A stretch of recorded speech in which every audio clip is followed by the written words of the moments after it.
no-sis mina osisi abaqhubeke because bayabazi labantu and nganginamagotshana ngathi I'm pregnant already ngasho ukuthi ngi-pregnant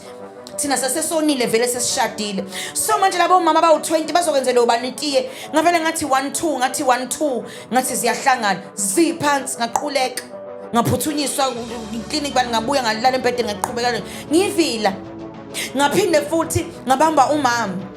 uyakhuluma nomakhelwane-ke baxoxa ngomakoti bababo wathi mina mina okwami kodwa kuyadedela la awungiyamthanda bandla kuyangondla kuyadedela ngoba kodwa ngiyivila ngihlaba waxosha ukuvila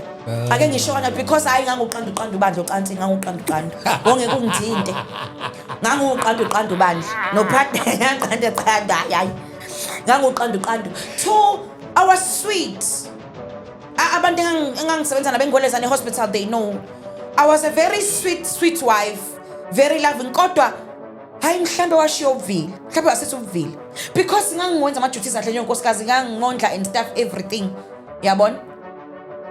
thanda i-honesty yakho ngangivila mina esithiya ngizwani nokuwasha ngoba vele buka izandla zami Dlamini buka izandla zami balaleli nginesandla like izandla zami angikwazi ukuthi ngingashuka ijini